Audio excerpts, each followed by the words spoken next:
This is for my people, the Hebrews. This is for my people, the Hebrews. This is for my people, the Hebrews.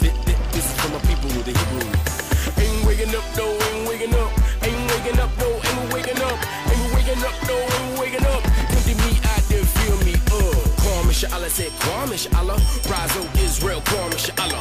Praise to the Abba, we don't praise no Allah. We talk Muhammad, we don't kiss no Kaaba. Excuse my Arabic, I mean Abba. We don't bother no cross, we don't kiss no stone. We lost side, heritage a lost side. I don't know Feliz Navidad, no Christmas, man. No Mother's Day, Father's Day, Easter, man. And you can miss me with that Easter, man. So go ahead, ask your preacher, man, about the doctrine that they teach, man. Selling they soul for the monetary gain. Feeding you lies won't tell you a thing. We don't worship no son, we don't pray to no mirror, we don't deal with the Pope, no. Alright, shalom, shalom, shalom. We're going to start this conversation dealing with the Hebrew calendar. I've had a few requests inquiring about how my family and I came up with the days that we came up with, and it was a process in dealing with the scriptures, dealing with Jubilees, dealing with Enoch as well. Enoch is very detailed in his witness and his recordings. As we all know, he was the first to record, the first to write in Hebrew, the first to be given the account in a written form, to write it down for us to understand the seasons and the times and prophecy as well, as far as a written account and a testimony. So let's start this off with some definitions, because there are a majority of people who deal with the calendar in the form of finding the new moon. And there is a slight issue with that. And the issue with that is, in your scriptures or in your K.J.V, whichever one you're reading, or whatever translation you're reading, a lot of those places where it mentions the new moon, if you look at the Hebrew of that, it's a reference to the month. And what it's saying, in other words, is the new month. Okay, so in looking to find the new moon, just as it was prophesied, you're gonna falter, because the new moon does not constantly cycle with the beginning of the month. In other words, when you're looking for the new month, sometimes there'll be a new moon with a new month, but not always. And this will throw the calculation off, as we'll read in prophecy. So let's look at the definitions first of all. If you go to your Strong's Concordance and look up H3394, H3394, this word in the Hebrew, and I'm going to pronounce this the best I can, is Yaresh, or Yarah. Now I'm not certain about that pronunciation, because my Hebrew isn't all that good, but the best I can pronounce it phonetically is Yarah. Okay? And Yarah is from the same as moon. Yarah is moon. Okay? Now, what I'm saying is, as a witness, for instance, if you go to Genesis chapter 37 and 9 and look at this for a witness, it says, "And he dreamed yet another dream, and told it to his brothers, and said, Behold, I have dreamed a dream more, and behold, the sun and the moon and the 11 stars made obeisance to me." Now, when you look at the word moon in that verse, it is the word Yarah, H3394, meaning literally the moon. Literal moon. Okay? Let's look at another witness. In Joshua 10 and 13. The book of Joshua, chapter 10 and 13. It says, "And the sun stood still, and the moon stayed, until the people had avenged themselves upon their enemies. Is not this written in the book of Jasher? So the sun stood still in the midst of the heaven, and hasted not to go down about a whole day. In this verse, that word moon again is H3394, which is Yara. Yara, literal moon, a literal moon. Okay. Now, contrast this with the word for month. Look in the Strong's Concordance again. Look up the word H2320. H2320, and it is Kadesh. Now, again, don't follow me for my pronunciation, but the best I can pronounce it, Kadash or Kadesh, I'm not sure. But it says from H2318, new moon, by implication a month. Okay, monthly new moon. So, in other words, this is an inference of a month, not a literal moon, but a month. Okay. Here's the witness. Let's go to Genesis chapter 7 and verse 11. And it says, in the 600th year of Noah's life, in the second month, the 17th day of the month, the same day were all the fountains of the great deep broken up, and the windows of heaven were opened. The words in this chapter, in this verse, for month are H2320. H2320. Month. Kadash. Okay? Leviticus 23 and 32. Leviticus 23 and 32. It says, it shall be unto you a Sabbath of rest, and you shall afflict your souls in the 9th day of the month at evening. From evening to evening you shall celebrate your Sabbath. It is a Sabbath of rest to you. You shall afflict your beings on the 9th day of the new moon at evening, from evening to evening. Okay? Now in the K.J.V.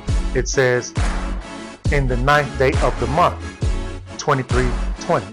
In your scriptures translation it says, in the 9th day of the new moon at evening. But again, when you go back to the Hebrew, it is H2320. Now, it was translated as new moon in the scriptures version, but it's the same Hebrew word. Let's look at verse 34. I'm going to give you K.J.V. and the scriptures translation.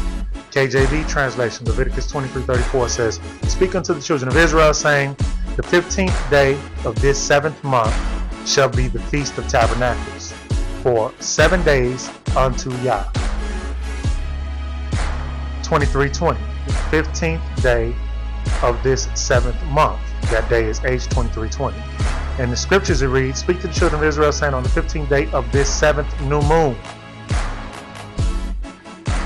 The 15th day of the 7th new moon, but it's the same Hebrew word, H2320, which is Kadash, the word for month. Not the word for a literal moon, but the word for month. Let's look at another one. Another witness. This is number 3. Leviticus 23 and 39. Also in the 15th day of the 7th month, 2320, H2320, when you have gathered in the fruit of the land, you shall keep a feast unto the Most High Yah. 7 days. On the first day shall be a Sabbath. On the 8th day shall be a Sabbath. Let's look at that in the scriptures translation. It says on the 15th day of the 7th new moon. Again, if you go to the Strong's Concordance, that word for new moon is H2320, which in the Hebrew is Kadash, translation month. Yes, it says new moon, but the Hebrew was month, the word for month. When you gather in the fruit of the land, observe the festival of Yah for 7 days. On the first day is a rest, and on the 8th day, a rest. Okay? So, understand, if you're reading those translations and you're reading about the feasts or the appointed times, would be a better translation, and you're seeking out the new moon because it says new moon, just do a search and look at that Hebrew word and see if that translation is the translation for a literal moon or the translation for a month. And we're going to see why that's important, because if you're looking for the literal new moon, you will falter on trying to find your way back to Yah's calendar. Okay? Yah's calendar is 52 weeks. 52 weeks is equal to 364 days. 52 weeks, 364 days. Okay? Let's verify this in the book of Jubilees. I'm going to go to Jubilees chapter 6, starting with verse 27. I'm going to read 27 through 31. Jubilees chapter 6, 27 through 31. And it says, "And the abysses of the earth were opened, and the waters began to descend into them. And on the new moon of the 10th month, the tops of the mountains were seen. And Noah was glad on this account. He ordained them for himself as feasts for a memorial forever, and thus they are ordained. And they placed them on the heavenly tablets. Each had 13 weeks from one to another, past their memorial, from the first to the second, and from the second to the third, and from the third to the fourth. All the days of the commandment will be 250 weeks of days." In other words, 13 weeks per season. 13 weeks per season, 4 seasons, 52 weeks of days. These will make the entire year complete. Thus it is engraved and ordained on the heavenly tablets, and there is no neglecting this commandment for a single year from year to year. Okay? This is what we have to understand. Okay? Because this is the simplicity of Yah. Yah is simplicity. He is not the author of confusion. 1 Corinthians 14:33. "For Yah is not the author of disorder, but of peace, as in all the assemblies of the set apart ones."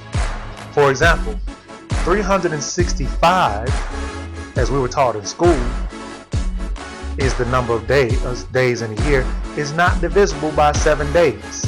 If there are 7 days in a week, 365 is not divisible by 7. That's confusion. So we have to understand that there's something wrong with that understanding. There cannot be 365 days to complete a year if 365 is not divisible by 7. That makes no sense. So I want to share something with you. I'm going to read an article from National Geographic News. Okay? And this article is discrediting the terminology of the equinox. Because a lot of people look to the equinox to find the first day of the year. We all understand that Yah's year begins in the spring. But some people believe that it's impossible for us to find the first day of the year. So, we know it's spring, but we can't find the first day of the year. Well, Yah said he's going to give us a way back to his law. He said he's going to put those laws on our heart again, according to Jeremiah 31. And he's putting his laws back on our hearts now. And the feast days are part of that law. They are laws. So, just like the other laws, gradually, as we turn back to him, he's putting those laws back on our heart. And as you try to take a step back toward him, he's going to take 2 steps toward you. Seeking to follow his law is a good thing. It's not a bad thing. It's good to try to follow his law. So I want to read this article that we came across actually a few years ago, discrediting the terminology of the equinox, because a lot of people start their new year according to what the world calls the equinox. Okay, so this article was published March 20th, 2012, according to their year, 2012. And this is an article by someone named John Roach, again for National Geographic News. Okay? The first day of spring myth busted is what he calls this article. And I read. In the Northern Hemisphere, winter officially ended at 1:14 a.m. Eastern Time on Tuesday, March 20th, 2012, the Vernal Equinox or Spring Equinox, making today the first day of spring. But don't be fooled by the old rumor that on the spring equinox, the length of day is exactly equal to the length of night. We'll go into why that's important. The true days of night-day equality, remember that terminology, night-day equality, always fall before the vernal equinox and after the autumnal or fall equinox, according to Geoff Chester, a public affairs specialist with the U.S. Naval Observatory in Washington, D.C. Exactly when it happens depends on where you are located on the surface of the earth, he said. By the time the center of the sun passes over the equator, the official definition of the equinox, the day will be slightly longer than the night everywhere on earth. The difference is a matter of geometry, atmosphere, and language. Geometry, atmosphere, language of the spring equinox. If the sun were just a tiny point of light and the earth had no atmosphere, then day and night would each be 12 hours long on a spring equinox day. But to begin with, as seen from the earth, the sun is nearly as large as a little fingertip held at arm's length, or a half a degree wide. Sunrise is defined as the moment the top edge of the sun appears to peak over the horizon. Sunset, when the very last bit of the sun appears to dip below the horizon. The vernal equinox, however, occurs when the center of the sun crosses the equator. Plus, Earth's atmosphere bends the sunlight when it's close to the horizon. So the golden orb appears a little higher in the sky than it really is. As a result, the sun appears to be above the horizon a few minutes earlier than it really is. Therefore, on the first day of spring, the daylight hours are actually longer than the length of time between when the sun crosses the horizon at dawn and when the sun crosses the horizon at sunset. Those factors all combine to make the day of the equinox not the day when we have 12 hours of light and darkness, Chester said. Okay, understand that. The day that they call the equinox, the day that they have dubbed the equinox, is not the day when we have 12 hours of light and darkness, also known as day-night equality. Okay, day-night equality is not the day that they call the equinox. Remember that. Listen to this second part of that article, and it's headed Pope Shuffles Vernal Equinox. The Pope shuffles the vernal equinox. Okay? The Pope changes the time and day. That's what that's saying. And it reads, another spring equinox oddity, a rule of the calendar keeps it so the first day of spring is almost always March 20th or 21st, but sometimes on the 19th, McRoberts said. So those who are consistently finding the first day of spring to be on the 20th or the 21st or the 19th is because of this rule that keeps it so that the first day of spring is almost always on March 20th or 21st, but sometimes on the 19th. And that's because of a rule that the Pope enacted. You understand that? That means you're judging your new year by a rule that the Pope enacted. Now let's read about this rule. And it says, in 1582, Pope Gregory XIII established the Gregorian calendar. This is a little history here, which most of the world now observes, to account for an equinox inconvenience. This is what they said. If he hadn't established the new calendar, every 128 years the spring equinox would have come a full calendar day earlier, eventually putting Easter in chilly midwinter. In other words, and eventually your springtime would be in winter if you were going to continue along with the calendar that they were following. So Pope Gregory made a change. And this is what this author says.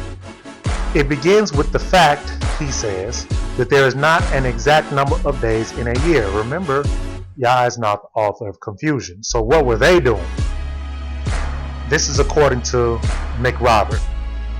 Before the Pope's intervention, the Romans and much of Europe, the European world, marked time on the Julian calendar. Where did the Julian calendar come from? The Julian calendar was instituted by Julius Caesar. The old calendar counted exactly 365.25 days per year. That's not divisible by 7. Remember that. Averaged over a 4-year cycle, every 4 years, a leap day helped keep things on track. Really. It turns out, however, according to their math, this is that new math, y'all, that there are 365.24219 days in an astronomical tropical year, defined as the time it takes the sun as seen from Earth to make one complete circuit of the sky. And they're so smart.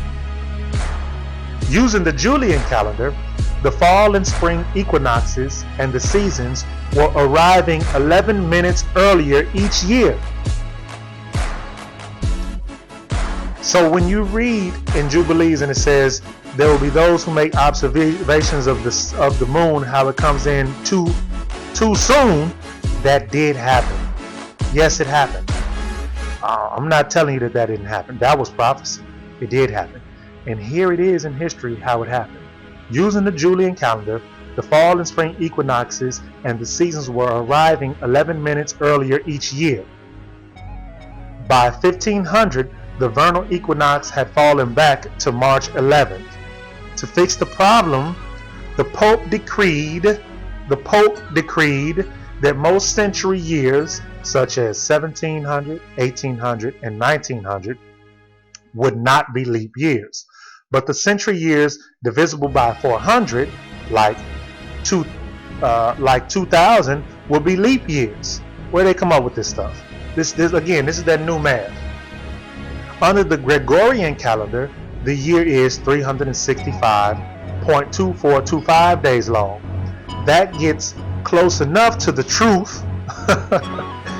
So, as they put it, that gets close enough to the true fraction that the seasons don't drift, McRobert said. So this is according to McRobert, whoever this genius is. With an average duration of 365.2425 days, Gregorian years are now only 27 seconds longer than the length of the tropical year. An error which will allow the gain of one day over a period of about 3,200 years. So even with their new math, they still have to add, it's still going to cause them to be over one day every 3,200 years. Nowadays, according to the U.S. Naval Observatory's Chester, equinoxes migrate through a period that occurs about 6 hours later from calendar year to calendar year due to the leap year cycle. So even with their new math, the equinox, as they call it, is going to migrate. It's going to change about 6 hours from calendar year to calendar year. What kind of nonsense is that? The system resets every leap year, slipping a little bit backwards until a non-leap century year leap nudges the equinoxes forward in time once again. This is chaos. Whatever this math is they're coming up with is chaos. But if we just stuck to what Yah gave us, it all makes sense. It's so simple. If you actually were looking for it and praying to Yah for discernment, it's so simple, it's almost unbelievable. So let's go back to Jubilees. Jubilees chapter 6, starting with verse 31. And it says, "And there is no neglecting this commandment for a single year from year to year." So he gave us 13 weeks a season, 52 weeks in a year. And then he said, "And there is no neglecting this for a single year from year to year. And command thou the children of Israel, they observe the years according to this reckoning, 364 days. And these will constitute a complete year. and they will not disturb its time from its days and from its feasts. Okay, so 364 days. He said, command the children of Israel that they observe the year to be 364 days. And if they do that, they will not disturb the year, and they will not disturb the feasts. Just like in Leviticus 26 and Deuteronomy 28, he says, command the children of Israel to observe these laws, and they will be blessed. And then he says, but they will not keep this law. And I'm going to tell you what's going to happen when they don't keep this law. Y'all remember that? So he says, tell them if they keep the law, everything's going to be good. But they're not going to do it. Well, I'm going to tell you what's going to happen when they don't keep the law. Then they're going to be cursed. And they will lose their heritage. They will lose the understanding of their culture. They will be disengaged from everything that I gave them. You understand? So in that same understanding, he's telling Moses here, observe this law 364 days, and you will understand and continue to understand the order of the year, the order of the feast, and all that. But if you don't observe it to be 364 days, let me continue now where we left off. For everything will fall out in them according to their testimony, and they will not leave out any day or disturb any feast. But if they do neglect and do not observe them according to his commandment, then they will disturb all their seasons, and the years will be dislodged from this order. The years will be dislodged from this order. Let's go to the book of Enoch. We're going to look at the book of Enoch, chapter 72. And in the book of Enoch, chapter 72, this portion of the book is headed the book of the revolutions of the lights of heaven. So we're now talking about what he calls the luminaries, and it's just talking about the sun and the moon and how Yah ordained these to keep time, as it says in Genesis. Yah gave us the sun and the moon in order to keep track of day, night, and seasons. That's your clock. That's your watch. The sun and the moon were given to us as a timekeeper. You understand? Not to worship, not to be dismayed at, but to keep time and seasons. Okay? So the day-night equality, what they refer to the equinox, what you thought you were calling the equinox, which should be called day-night equality, is a more exact term, marks the end of one year and the beginning of the next. Okay? Day-night equality. Day-night equality marks the end of one year and the beginning of the next. Let's verify that in Enoch, chapter 72, verse 32. Chapter 72, verse 32. And it says, on that day, the night becomes shorter and amounts to 9 parts, and the day amounts to 9 parts. Okay? On day-night equality, the night becomes shorter and amounts to 9 parts, and the day amounts to 9 parts. And the 9 parts, and the night, becomes equal with the day. And the year amounts to exactly 364 days. Okay? On day-night equality, the year amounts to exactly 364 days. That is the last day of the year. You understand? Keep that in mind. We're going to come back to that. What I want you to understand is that Yah's Sabbaths are a sign between him and us. Okay? That's very important for us to understand. Let's go to Ezekiel. Jump to the book of Ezekiel, chapter 20 and verse 1. Ezekiel chapter 20 and verse 1. And it says, and it came to be in the 7th year, in the 5th month, on the 10th of the month, that certain of the elders of Israel came to inquire of Yah and sat before me. Jump to verse 12. Verse 12. It says, and I also gave them my Sabbaths to be a sign between them and me, to know that I am Yah who sets them apart. But the house of Israel rebelled against me in the wilderness. They did not walk in my laws, and they rejected my right rulings, which, if a man does, he shall live by them. And they greatly profaned my Sabbaths. Then I said, I would pour out my wrath on them in the wilderness to consume them. But I acted for my name's sake, not to profane it before the Gentiles, before whose eyes I had brought them out. And I myself also lifted my hand in an oath to them in the wilderness, not to bring them into the land which I had given them, flowing with milk and honey, the splendor of all the lands, because they rejected my right rulings and did not walk in my laws.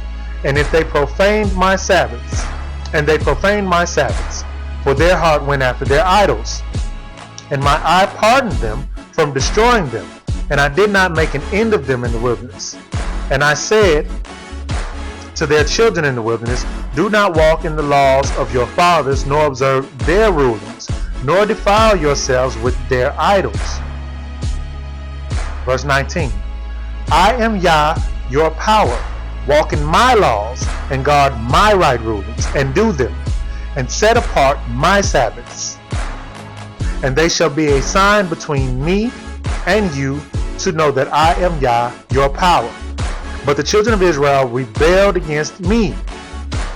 They did not walk in my laws, and my right rulings they did not guard to do them, which if a man does, he shall live by them. They profaned my Sabbaths. So I resolved to pour out my wrath on them, to complete my displeasure against them in the wilderness. God bless. Okay. The Sabbaths were a sign. The Sabbaths is plural.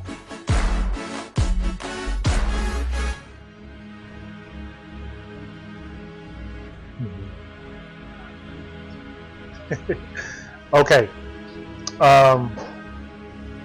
So yeah, notice it says plural. So that would include all of his Sabbaths. There are several Sabbaths. There's a weekly Sabbath, and then there are Sabbaths that are part of his appointed times. Right? Let's look at another witness. Go to Genesis chapter 2 and verse 3.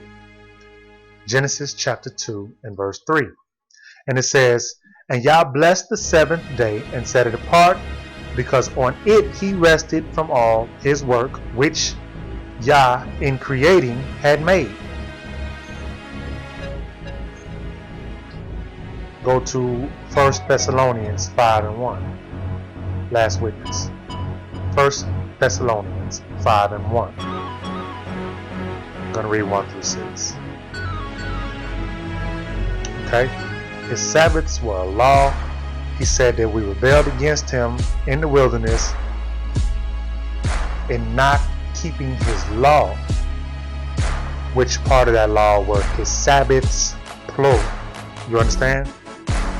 The children of day and the children of light will keep his Sabbaths, plural. The children of night will neglect his Sabbaths. You understand that? 1 Thessalonians 5 and 1. It says, now brothers, as to the times and seasons, you do not need to be written to. In other words, now brothers, as to appointed times, understand appointed times is Moedim. Moedim. You understand what Paul is saying? As to Yah's appointed times and seasons, those 13 weeks we're reading about, 13 weeks, 4 times is 4 seasons. Okay?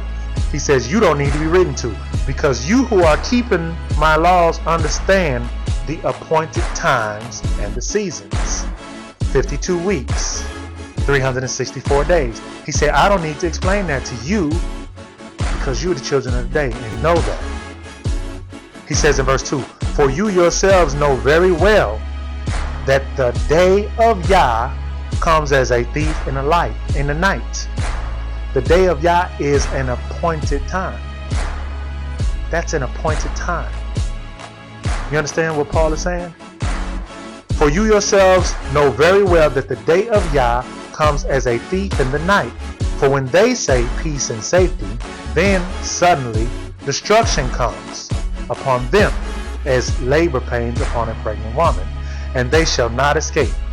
But you, brothers, are not in darkness. Why are they not in darkness? Because they are being set apart by keeping Yah's Sabbaths, plural. They do not need to be reminded of Yah's appointed times. They do not need to be reminded of seasons. Okay? So that this day should not overtake you as a thief. For you are all sons of light and sons of day. We are not of the night nor of darkness.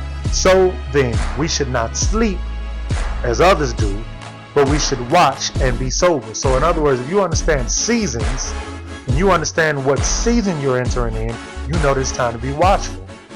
If you understand the appointed times, then you know when you're nearing an appointed time that it's time to be watchful. No, you don't know the hour. No, you don't know the day. Because nobody knows the hour nor the day. Not the Melachim, not even Yahusha. Separating Yahusha from Yah. Because even Yahusha said, not even I know. Only my Father knows the specific hour or the day. But you do know seasons. You know when the season is coming, right? Even Yahusha said that.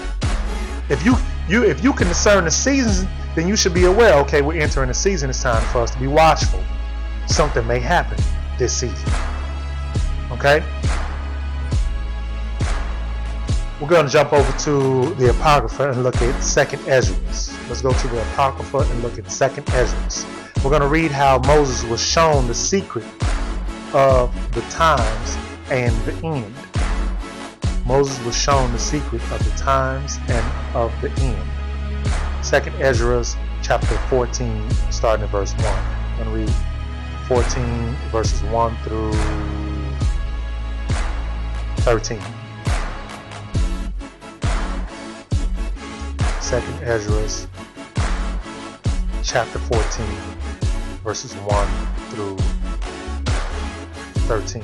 And for those who don't adhere to the Apocrypha, this is the same prophet that has a book in the Standard 66. This is the same Ezra. Okay? It was removed from that, but this is the same Ezra. Okay? And it reads 2nd Ezra chapter 14 verse 1. It says it reads Ezra in the Standard 66, but this is the same prophet. And it came to pass on the 3rd day, I sat under an oak, and behold, there came a voice out of a bush over against me, and it said, Ezra, Ezra. And I said, Here I am, Master. And I stood up upon my feet. Then said he unto me, In the bush I did manifestly revealed myself unto Moshe, or Moses, and talked with him, when my people served in Egypt. And I sent him and led my people out of Egypt, and brought him up to the mount of where I held him by me a long season, and told him many wondrous things, and showed him the secrets of the times and the end, and commanded him, saying, These words shalt thou declare on this hand, and these shalt thou hide. And now I say unto thee, that thou shalt lay up in thy heart the signs that I have showed, and the dreams that thou hast seen, and the interpretations which thou hast heard. For thou shalt be taken away from all, and from henceforth thou shalt remain with my son, and with such as be like thee, until the times be ended. For the world has lost his youth, and the times begin to wax old. For the world is divided into 12 parts, and the 10 parts of it are gone already, and half a 10th part, 10 parts and a half are gone. Understand? For the 10 parts are gone already, and half of a 10th, and there remains that which is after the half of the 10th part. Now, therefore, set thine house in order and reprove thy people. Comfort such of them as be in trouble, and now renounce corruption. So understand, even Ezra was given an understanding as to how far we are into what Yah's doing in creating the perfect world and the completed man, the completed world and man that he speaks about in Genesis. His plan of redemption, how far we are into his plan of redemption, or how far we were at that point. Let's go back to Jubilees chapter 1 and verse 1. And we're going to read how Moses was given the law to teach at Mount Sinai, according to Jubilees. We know where that is and how it says the same thing in Genesis and in not in Genesis, in Exodus. So this is just confirmation. This is not saying anything different. This is confirmation. Jubilees chapter 1 verse 1. And it says, and it came to pass in the first year of the exodus of the children of Israel out of Egypt, in the 3rd month, on the 16th day of the month, which, as it reads here, was 2450 Anno Mundi, that Yah spake unto Moses, saying, come up to me on the mount, and I will give thee 2 tables of stone of the law and of the commandment which I have written, that thou may teach them. That thou may teach them. Let's jump to Jubilees 50 and 1. Jubilees 50 and 1. It says, and after this law I made known to thee the days of the Sabbaths in the desert of Sinai, which is between Elim and Sinai. And I told thee of the Sabbaths of the land on Mount Sinai, and I told thee of the Jubilee years in the Sabbaths of years. But the year thereof have I not told thee, till ye enter the land which you are to possess. And the land also shall keep its Sabbaths while they dwell upon it. The land shall keep its Sabbaths while they dwell upon it. And they shall know the Jubilee year, wherefore I have ordained thee the year, weeks, and years of the Jubilees. There are 49 Jubilees from the days of Adam unto this day, and 1 week and 2 years, and there are 40 years to come for learning the commandments of Yah, until they pass over into the land of Canaan, crossing the Jordan to the west. And the Jubilees shall pass by until Israel is cleansed from all guilt of fornication and uncleanliness and pollution and sin and error, and dwell with confidence in all the land, and there shall be no more a Satan or a Shaitan or an adversary or an evil one, and the land shall be clean from that time forevermore. And behold, the commandment regarding the Sabbaths, I have written them down for thee. I have written them down for thee, and all the judgments of its laws. So this is what you should get for that. Number 1, Yah works in Sabbaths. He works in sevens. Another thing you should see is when he's telling us about the Jubilees, he told you that there are 49 Jubilees from the days of Adam to the day that he was speaking to Moses. And then he tells you, and he tells Moses, I didn't tell you. He said in verse 4, in verse 2, he says, but the year thereof I have not told thee, till ye enter into the land which you are to possess. So he said, even then, if we understand that Yah does something, he did things that were in Moses' time that he's going to repeat in this time. If we believe that and agree on that. He said, I explained to you the Jubilees from then to now, but I'm not going to tell you the Jubilee when you're going to cross into the land. I'm not going to tell you exactly when that's going to happen. Okay? The same way now, Yahushua said, I'm not going to tell you, nor do I even know the exact hour or the day when the return is going to happen, or when you're going to cross into our land. When we're going to go back into our land. These are things that he did as a shadow then of something for us to see now. You understand? The exact day and the hour you don't know, but he did say, understand the commandments. In verse 6, he said, and behold, the commandment regarding the Sabbaths. There's a reason for that. I have written them down for thee, and all the judgments of its laws, the laws of the Sabbaths. Check it out. The new moon of the 1st, the 4th, the 7th, and the 10th months, okay, are months of remembrance. They are ordained as appointed times forever, keeping track of the seasons so we don't go astray of the Sabbaths for the whole year. Okay, Noah was told to make the ark and saw that the waters receded on the beginning of the 1st month, the beginning of the 4th month. Each portal closed. These were portals in earth that opened and closed to allow the waters to recede or allow the waters to build up to flood the earth. The 1st of the 7th opened for the waters to recede. The new moon of the 10th month, or the beginning of the 10th month, the mountaintops were seen. So let me read this. Let me read this for you how this worked out. This is in Jubilees chapter 6. Jubilees chapter 6, starting with verse 15. And you'll see that these things were ordained during the days of Noah. During the days of Moses, they were given to Israel as commandments to observe these days, but these were ordained during Noah's time. Okay? These were not days that were given to us after we got into the land to only observe in the land. These were days that were ordained way during the time of Noah. They weren't even in the land yet. The earth hadn't even been divided yet among his sons. You understand what I'm saying? And these days, these appointed times were already ordained. They were being kept from the time of Noah, during the time of Abraham, all the way up to the reinstitution of them during the days of Moses. Okay?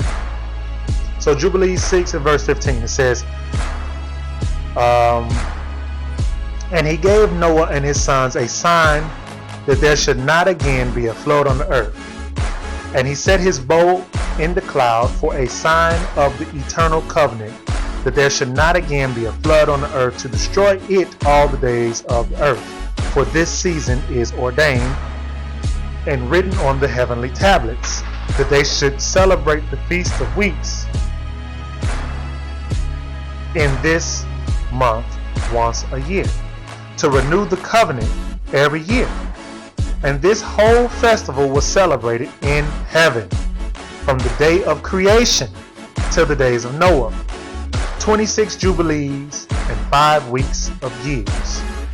And Noah and his sons observed it for 7 jubilees and 1 week of years till the day of Noah's death. And from the day of Noah's death, his sons did away with it until the days of Abraham. And you can read about how Abraham was given an understanding and was given not just the understanding of the days, but he was first given an understanding of Hebrew. Then he was able to read and decipher the writings of Enoch. And then after being able to read and decipher the writings of Enoch, he understood the seasons and the times. Abraham was given that. You understand? Yah had to give that to Abraham. Yah had to give that to Abraham in order to give him back the understanding of the ordinances of the days and the seasons that Noah had been keeping, and that had been observed in heaven from creation. You understand? All the way from creation. Okay? And it says, to the days of Abraham, verse 19, and they eat blood. But Abraham observed it, and Isaac and Jacob and his children observed it, up unto thy days. And in thy days the children of Israel forgot it, until you celebrated it anew on this mountain. We're talking about Mount Sinai now. Moses reinstituting this to the children of Israel. Were they in the land? No, they weren't in the land yet. But they were observing and given the commandment to observe these days.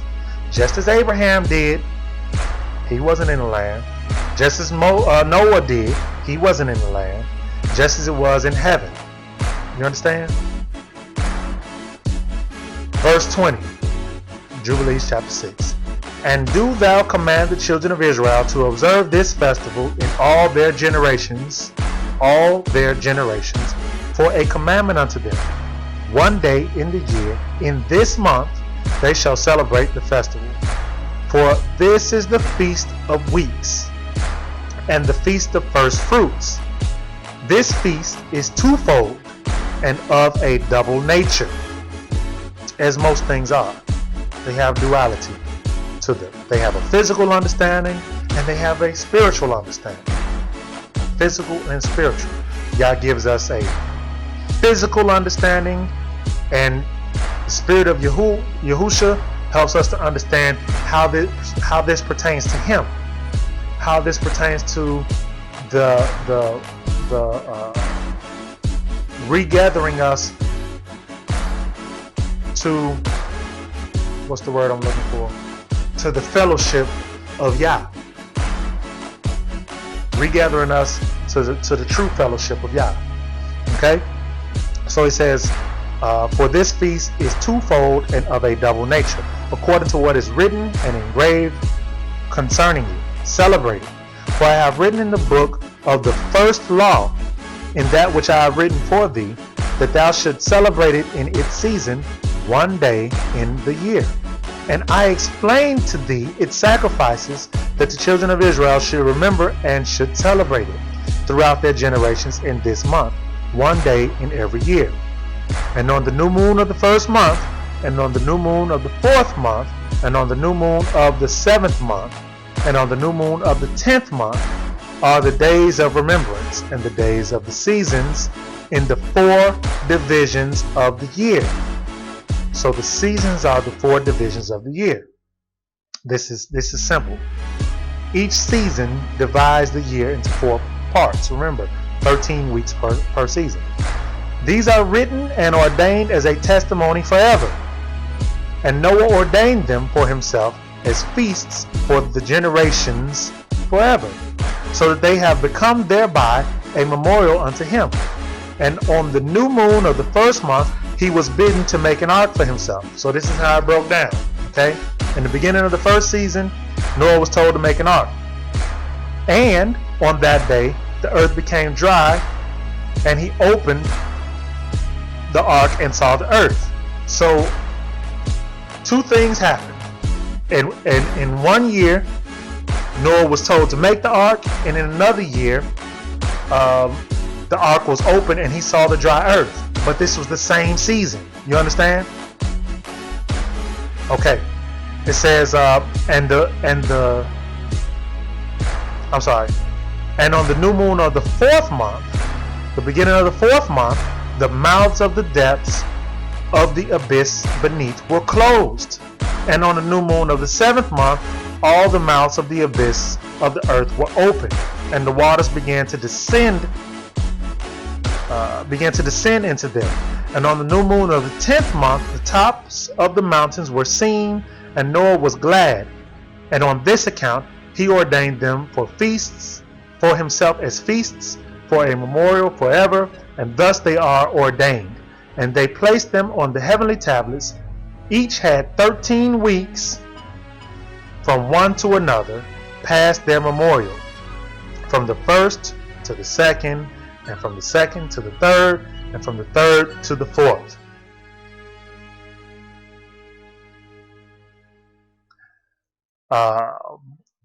So, Yah told us to observe the years according to this, right?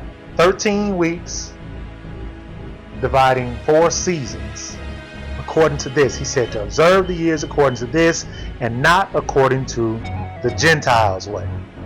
Continuing in verse 30 of Jubilees chapter 6. It says, all the days of the commandment will be 52 weeks of days, and these will make the entire year complete. Thus it is engraved and ordained on the heavenly tablet, and there is no neglecting this commandment. What commandment? 364 days. Okay? 364 days was a commandment for a single year or from year to year. And command you, the children of Israel, that they observe the years according to this reckoning, 364 days. Again, second time, command you that the children of Israel observe the year to be 364 days. And these will constitute a complete year, and they will not disturb its time from its days and from its feasts. So again, if we're trying to turn back to the law, we're trying to repent. Every time we find a new law that we didn't know about in our turning back to Yah, we do what? I didn't know I was not supposed to eat pork. What do? Stop eating pork. Well, I didn't know I wasn't supposed to eat shrimp. What do? Stop eating shrimp.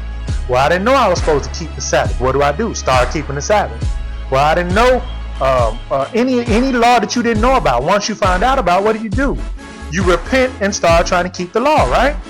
So the law was to observe the year to be 364 days. Yes, we didn't do it because our heritage was removed. This was part of the curses for our disobedience. But as we turn back, we then turn back to the laws, right?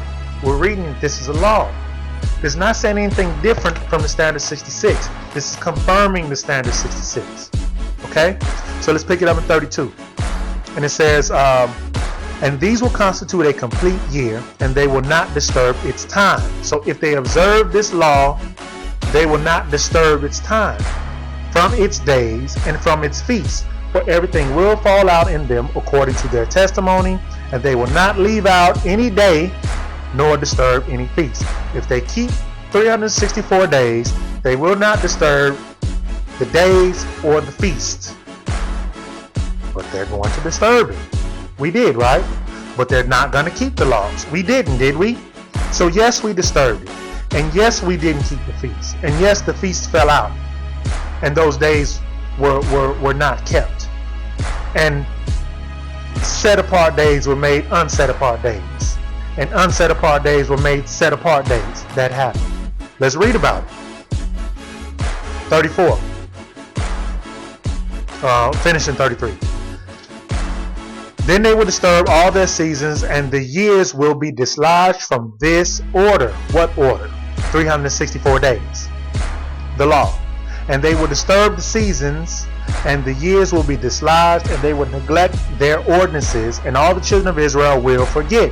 We did. And will not find the pass of years, and will forget the new moons, and seasons, and Sabbaths. We did. We did. We forgot the new moons. We forgot the new months. We forgot the seasons. We forgot the Sabbaths. We just now trying to turn back to them. Is that right? That did happen. Right? It says, and they will go wrong as to all the order of the years. For I know, and from henceforth will I declare it unto thee. And it's not my own devising, for the book lies written before me and on the heavenly tablets. Okay, we did. We went wrong. Right? We observed Christmas. We observed Easter. We tried to keep the Sabbath. When we first came back to the truth, you still got people trying to keep a Sabbath that ain't a 7-day Sabbath. They say, oh, Sabbath ain't every Saturday. It's something different. Right? That's happening. As we're trying to come back to it, that's happening. People seeking it out. And if you're going and trying to do this without asking Yah for discernment through the Spirit of Yahusha, yes, this is happening. It happened as is happening. But read what it says here. We're in verse 35. It says, I'm going to go back. And it's not of my own devising, for the book lies written before me and on the heavenly tablets. The division of days is ordained. On the heavenly tablets, the division of days is ordained, lest they forget the feast of the covenant and walk according to the feast of the Gentiles after their error and after their ignorance. So we were banished into the land of the Gentiles, and we started keeping their days. We started keeping their calendars. We just read about it. The Julian calendar from Julius Caesar. The Gregorian calendar from Gregory the 13th. That happened. We did that. That happened. I'm not saying that didn't happen. It did happen. Right? For there will be those who assuredly make observation of the new moon, how it disturbs the seasons and comes in from year to year 10 days too soon. That happened. We read about it. That's history. The Julian calendar was putting us 10, 11 days too soon every year. They were having to change the years and the seasons to try to keep up with this madness that they instituted. And then we were following it. Then Gregory the 13th comes along and says, okay, I'm going to fix it.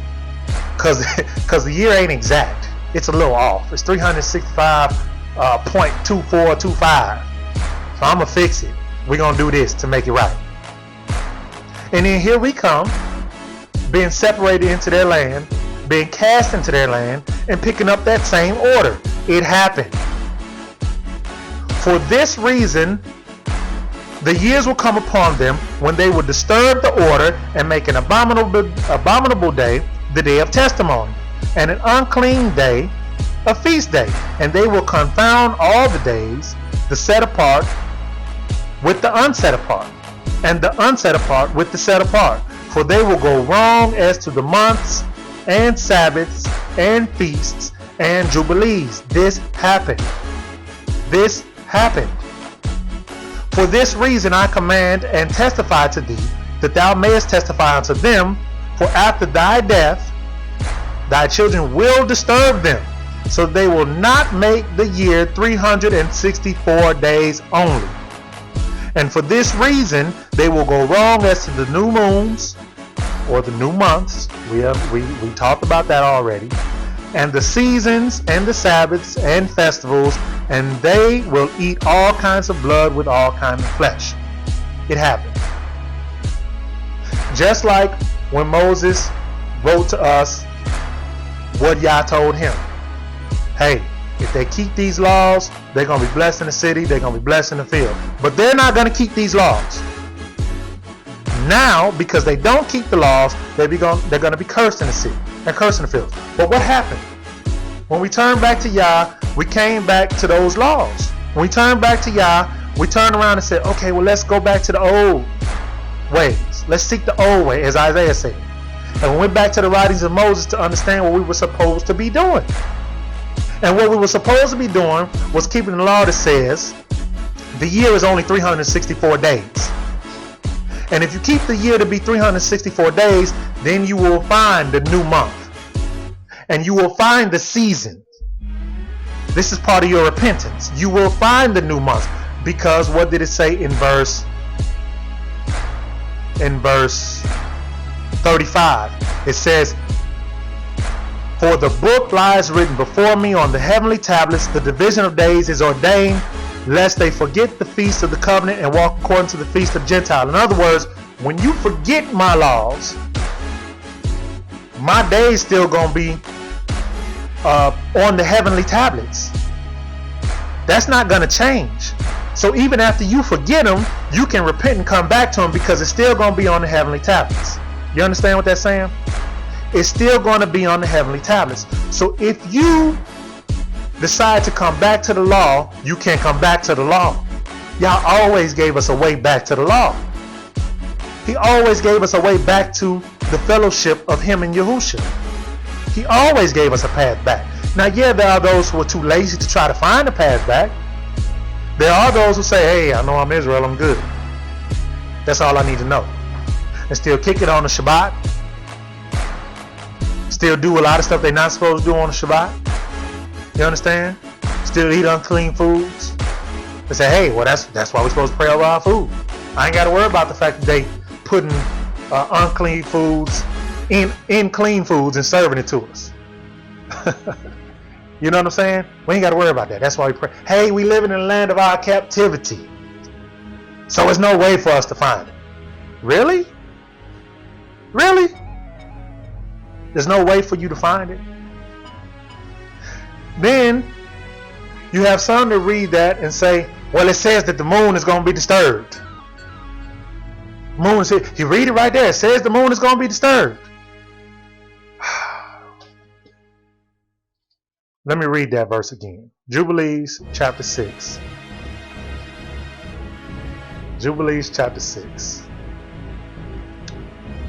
verse 36. At the end of the verse, it says, "For there will be those who will surely make observation of the moon, how it disturbs the season and comes in from year to year, 10 days too soon." Now let me ask you, is that saying that the moon stopped following Yah's law?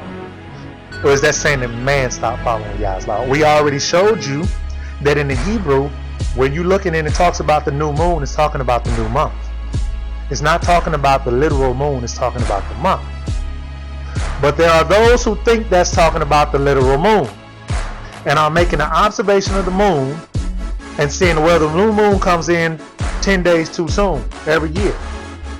And after so many years, now we got to add a 13th month. Is that saying that the moon is doing something different? Or is that saying that Israel is doing something different by trying to keep the new month by finding the new moon? When finding the new moon is not the way to find the new month. Let me verify for you, according to the Standard 66, that Yah said, I gave the moon a law, and the moon is not going to stop following my law. Because if the moon stops following my law, then Israel ain't Israel no more. So let me ask you, Akeem and Akotes, is the moon following Yah's law or not? Because if the moon stops following Yah's law, then we not Israel. Let me verify that for you. Go to Jeremiah chapter 31 and verse 35. I'm going to read 35 and 36. And read this from the K.J.V. You can read it from the scriptures too, but from the K.J.V. is very clear. There's no mistaking what this is saying. Jeremiah 31 chapter 35. And it reads, "Thus says the Master, which gives the sun for a light by day, and the ordinances of the moon and of the stars for a light by night." Ordinances are laws. Do we agree? "The law of the moon and the stars for a light by night. I give the law of how the moon and the stars operate." I gave them that law. Okay? "The Master, which divides the sea when the waves thereof war. Yah of hosts is his name." 36. "If those ordinances, if those laws depart from before me, says the Master, then the seed of Israel shall also cease from being a nation before me forever." So I ask you again, is what you read in Jubilees saying that the moon is doing something different and Yahushua got to come and make the moon get back in order with Yah's law?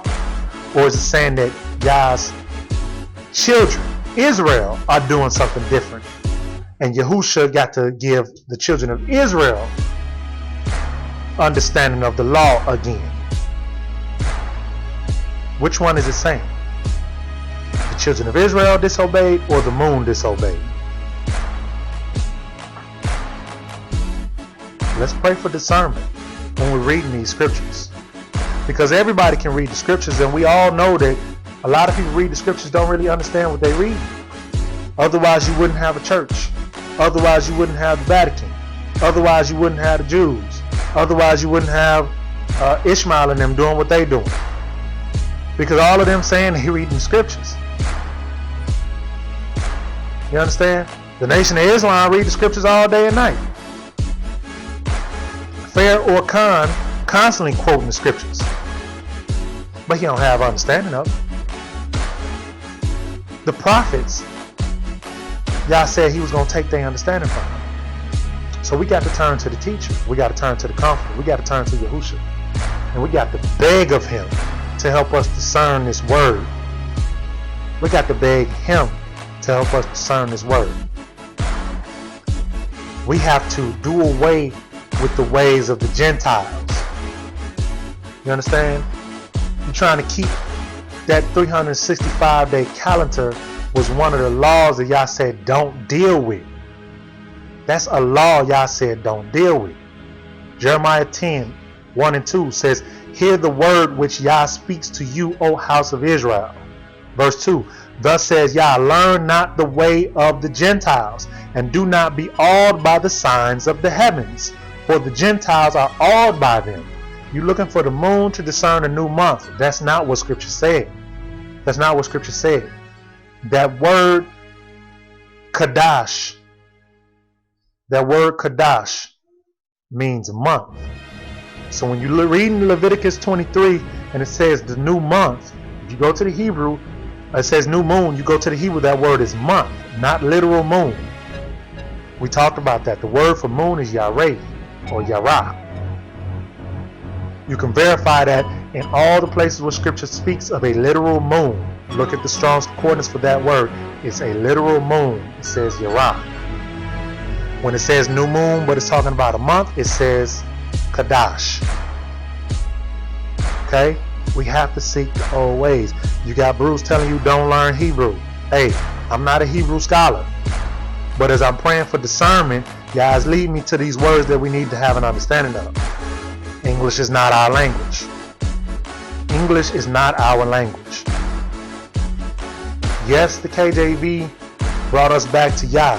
Yes, the K.J.V. brought us back to the laws, but you can't stop there. We need to be learning and growing every year. So, let's go back to this day-night equality. Day-night equality. In Hebrew, it's called the Tekufa. Yes, I'm pronouncing that phonetically. Please don't stone me for my Hebrew phonetic pronunciations. Again, I'm not a Hebrew scholar, but I'm trying to come back to y'all. Okay, the Tekufa is the turn of the year. Okay, so that's when you find day-night equality. The end of that day at sunset is when the year turns into a new year. You understand? The turn of the year. Okay, the year end happens when there's equal parts day and night. As we read, this is the 364th day. Okay, so go back to the book of Enoch chapter 72. Enoch chapter 72, verse 30. Enoch chapter 72, verse 30. And it reads, and on that day the night becomes shorter in length, and the night amounts to 10 parts, and on the day to 8 parts. And on that day the sun rises from the second gate and sets in the west and returns to the east and rises in the third gate for 31 mornings and sets in the west 31 mornings. Okay, 30 when we have a month equal to 31 mornings, that's the last day of a season. Okay, and if you read 72 in its entirety, you're going to see that you have for every season one month there's 30 days, another month there's 30 days, and in the next month is 31 days, and that 31st day changes the season to the next season. Again, 13 weeks. You understand? So we'll go over that again. So he says, and on that day the sun sets in the west and returns to the east and rises in the third gate for 31 mornings and sets in the west of the sky. And on that day the night becomes shorter and amounts to 9 parts, and the day amounts to 9 parts, and the night becomes equal with the day, and the year amounts to exactly 364 days. So we're dealing with those days of the year where the days where the night becomes shorter and the days become longer.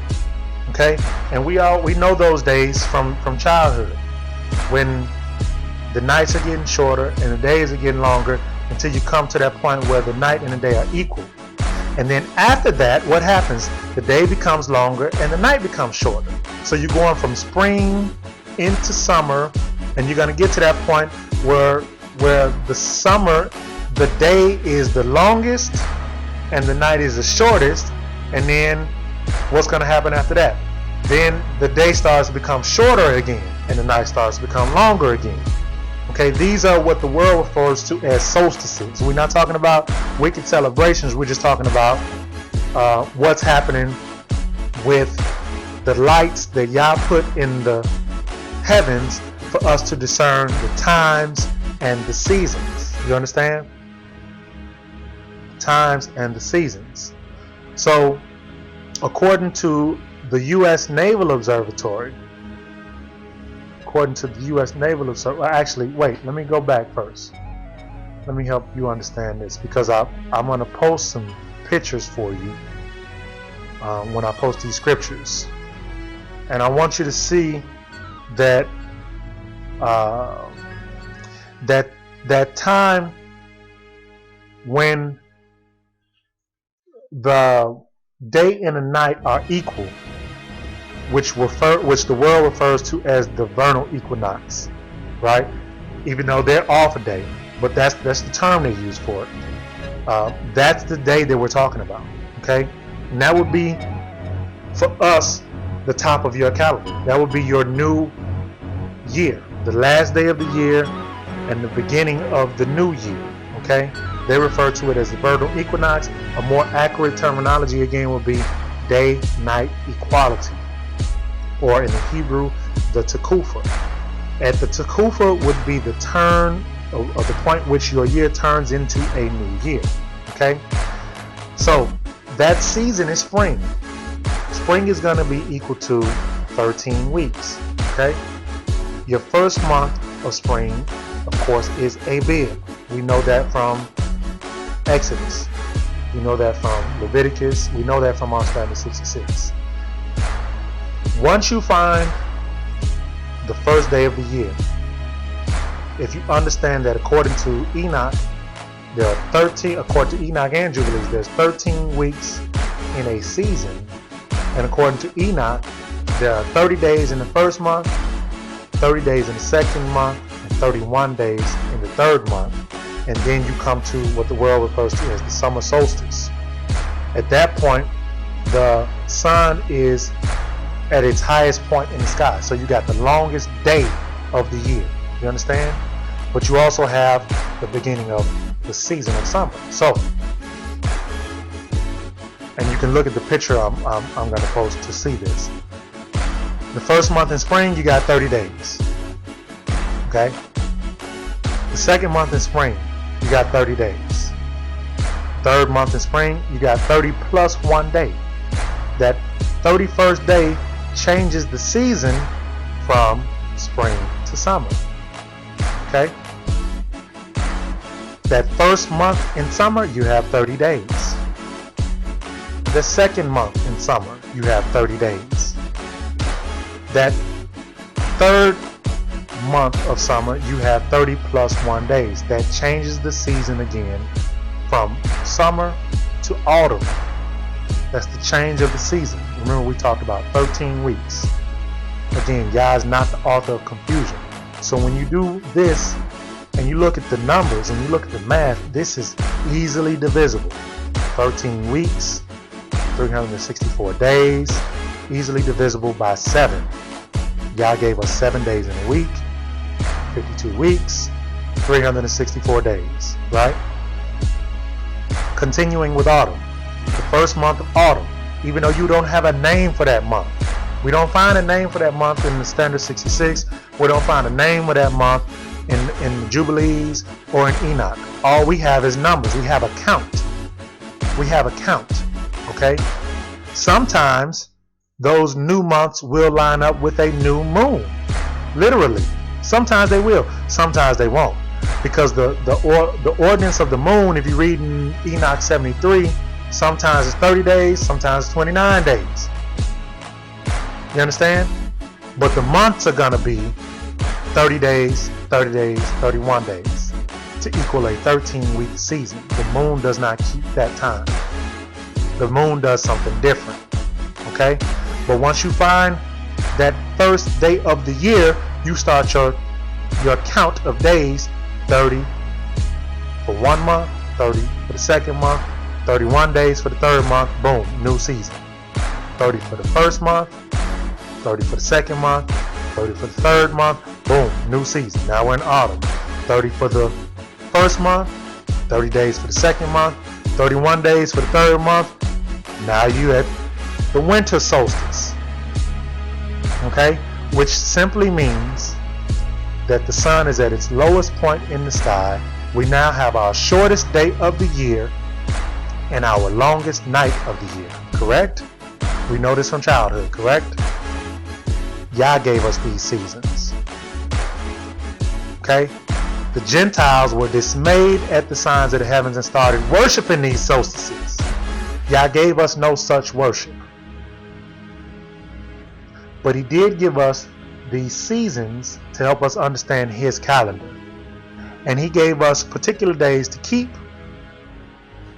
that were his appointed times. And these appointed times were prophetic. You understand? And he gave us a way back. Because the luminaries didn't stop following his laws. We stopped following them. The luminaries still keeping time. His watch is still keeping time. You understand? Now, you got that 31 days that transitions us from autumn to winter. Then you have the first month of the winter, 30 days. The second month of winter, 30 days. And the last month of winter, which is where we picked up in Enoch 72 and 30, which is 31 days. That's what Enoch is saying. And on that last day, which constitutes 364 days, that is the turn of the year. The turn of the year. The last day of winter, the beginning of spring. Easy peasy. Okay? Now, let's go back to where I was picking up with the Naval Observatory. And this is how we found the new year in our household. Understanding that Enoch was looking at the division of days from the center of the earth, which is Jerusalem.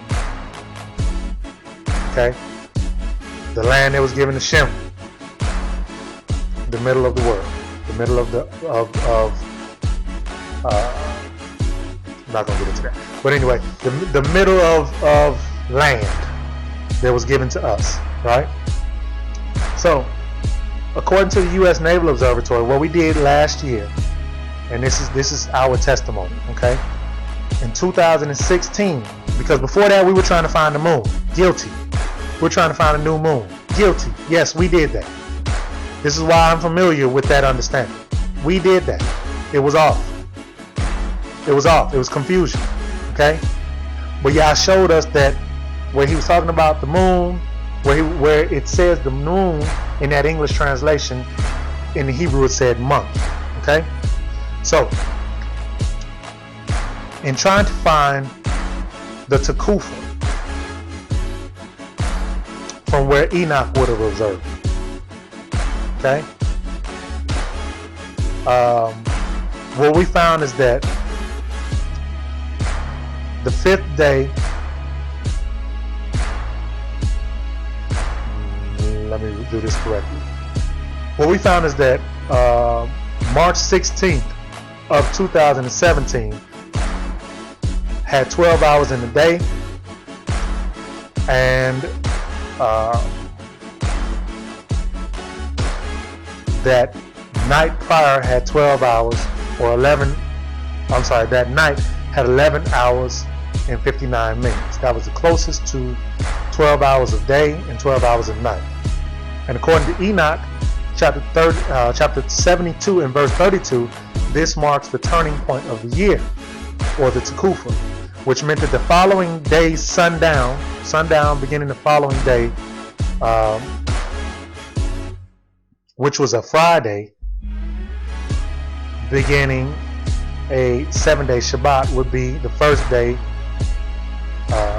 The 7-day Shabbat will be the first day of Abib. I hope that's clear. Forgive me if it's not. In other words, what I'm saying is that sundown Friday, which was the 17th, was according to the Gregorian calendar, was day 1 of Abib, first of the year.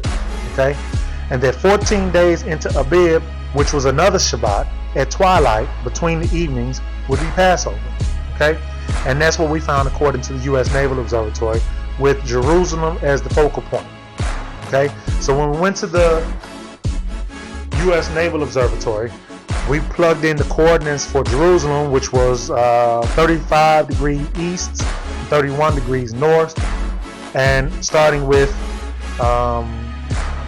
Tuesday, March 14th, 2017, we got 11 hours and 57 minutes of day and 12 hours and 3 minutes of night. The next day, which was March 15th, we got 11 hours and 58 minutes of day and 11 hours and 59 minutes of night. The next day, which was March 16th, and I'm going to show you the data we got. I'm going to post that for you to look at, and you can do your own research as well. We got 12 hours of daylight and 12 hours and 59 minutes of night. Okay, that was the closest point. That was the closest that we got to 12 hours day and 12 hours night. That's the last day of the year. The very next day was what the world calls March 17th, but for us in the Hebrew calendar was 1 Abib. You understand?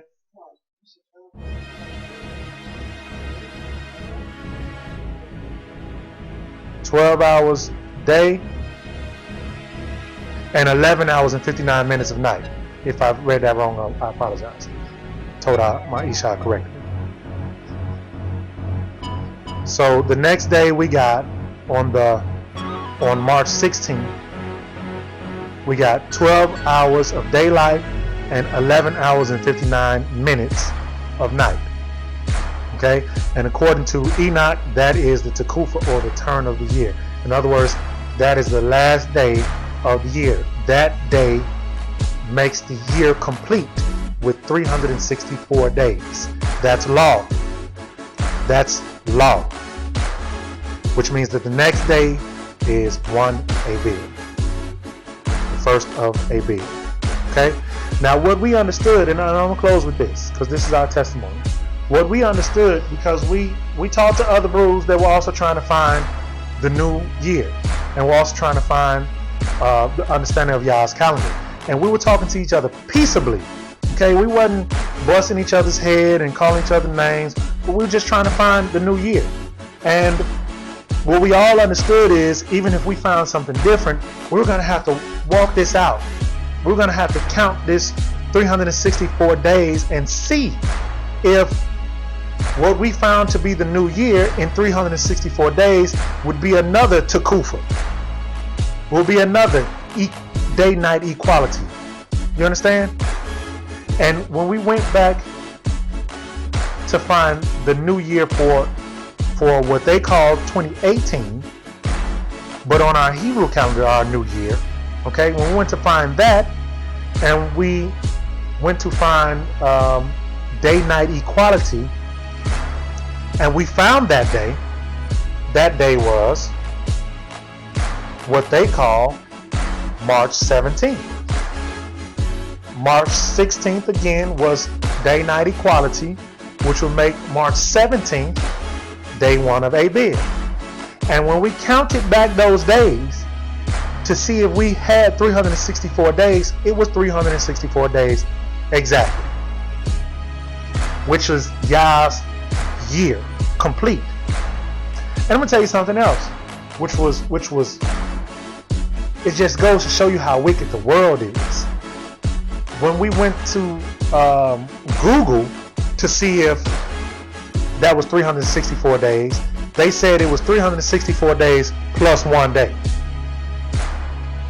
Plus 1 day, which lets you know that they still trying to add a day. And they realize that it's unnecessary to add a day. They're telling you that you can't complete a year in 364 days, but they're lying to you.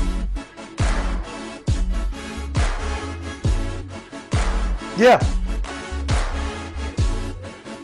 They add an extra day every year.